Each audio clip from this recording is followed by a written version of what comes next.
Deal. It reminded us a little bit of the game we had 12 months ago. It's easy for some to forget that they beat us 12 months ago in this game. And the pattern was eerily similar to that game 12 months ago. Centre clearances, quick goals, a couple of free kicks. You know, we were 5-0 free kicks in about 50 seconds, it felt like. Gave them the momentum and we had to claw back. But sort of what we've been doing a little bit. We've got faith that our best footy's at a high level. But we knew that we needed to fight really hard, to, one, get this game on our terms, but build a bit of momentum in our season. I thought the second half, especially the third quarter, was a good sign for us, and hopefully we can carry that momentum in. But yeah, we fully understand that there are going to be challenges throughout the year. The comp's just so even. So the competitors that I respect are the ones where things aren't going that well. They find a way to stand up, and I thought we had several of them today. I thought, Stewart and Dangerfield in particular stood up and led the way. Ollie Henry was a real catalyst for us coming on in that third quarter and provided some spark. And yeah, when we put the opposition under pressure in our forward 50, we've got some good players down there that are a handful.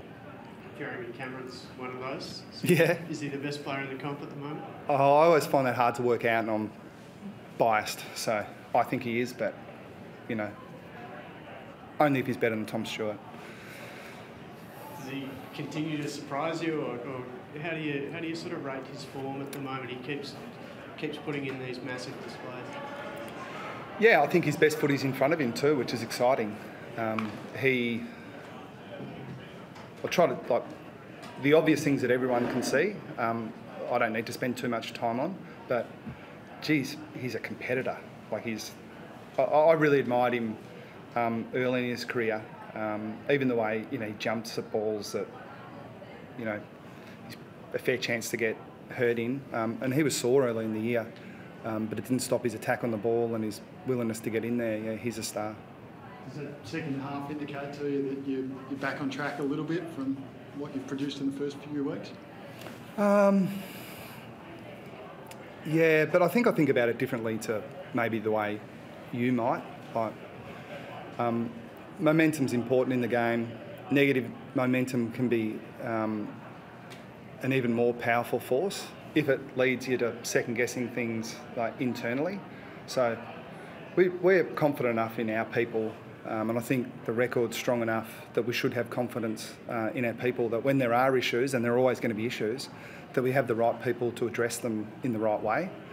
So that's kind of the way I feel about it. If we had a loss today, we would have been okay, disappointed and some work to do, but everyone seems to me, I'm not really a party to it, but I imagine, I've got to sort of get the sense that when you haven't got much content 3 weeks in, the grand prognostications are kind of the way to go. And when you look a bit silly in the fullness of time, I reckon, so I just try not to make them.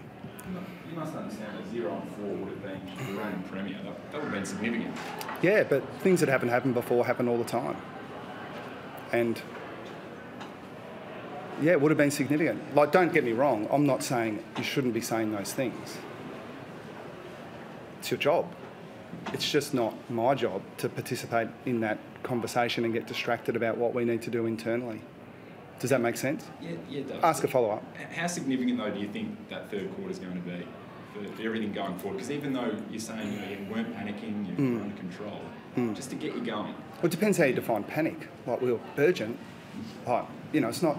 We're not so in love with ourselves that we think, this will be fine. We'll just win the last 15 and we'll be fine. That's not the case at all. But I just don't buy in to the idea of symbolism and trying to work out what this means in round 3 or round 4. Our job's just to get as good as we can as quickly as we can. And again, the only time that buying into that stuff,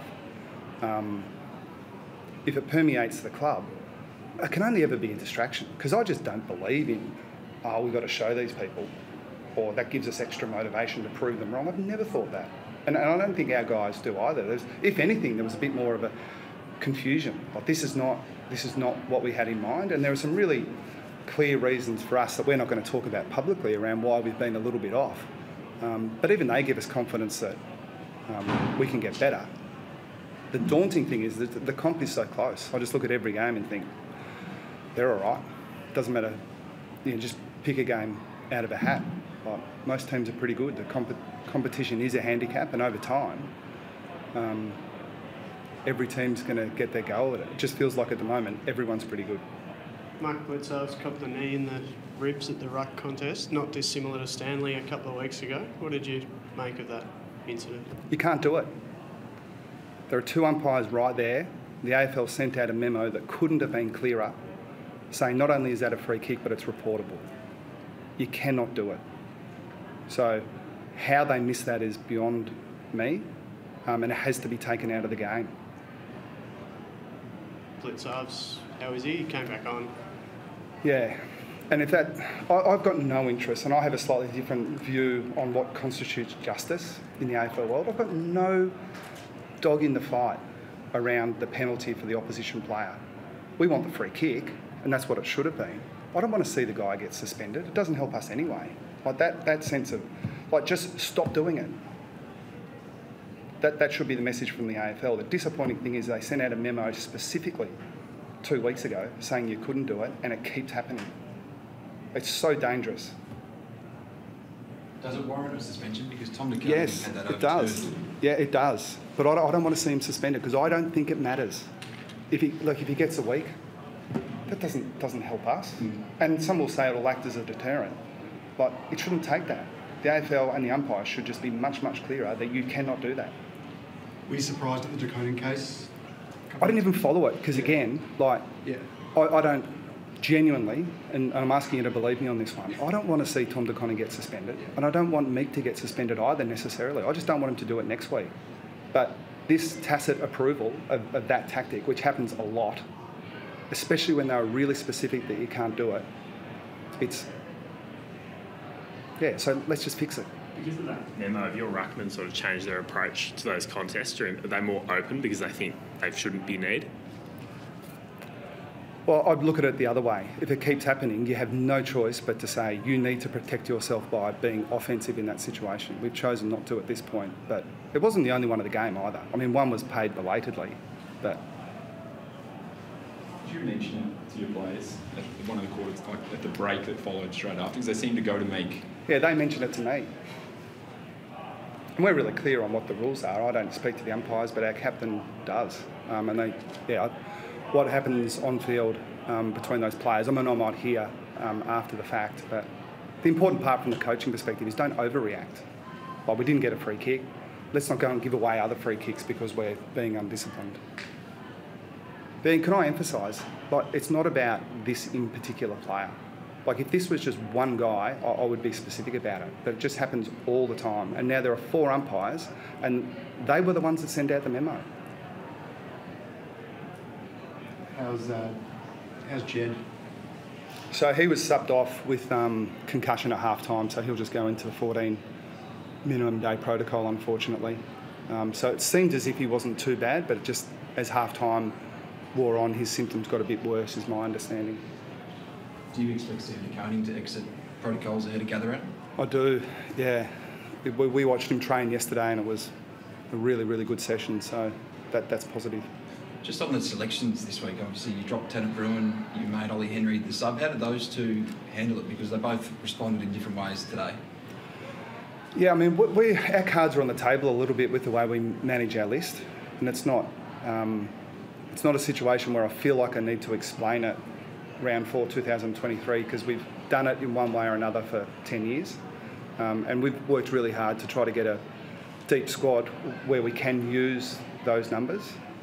Those guys specifically, we didn't bring them in to help us in the first month of the season. They're in their 3rd season, they're 20, and we're really confident that over a 10-year period they're going to be really good players for us. So we will continue to have good players who will be important to our future sort of roll in and out of the side a little bit. So I think our guys understand that better than most because we do have a track record. So yeah, it's not... And again, I kind of get it, and I get the discussion around it. It's a real challenge at the moment. I suspect it'll change, but it's hard to avoid the headline. We had to name a team on Thursday night for a Monday game, and Ollie Henry was never going to be out of the team, but you have to name him omitted if you want him to play. We've had 3 coaches in as many days, including your brother yesterday, say they want a change to the naming protocols. Would you like that as well? Yeah, but yeah, I think all the reasons are pretty obvious. It's not. I don't know. Maybe it's because I've spoken to my brother and he's worked at the AFL, and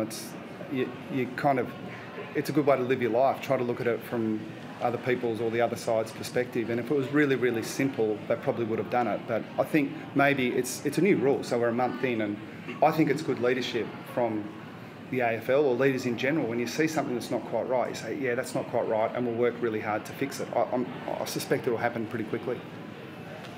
Is there any pushback on it? I can't think of a reason why. I can't. Yeah. Thank you. Thanks a lot.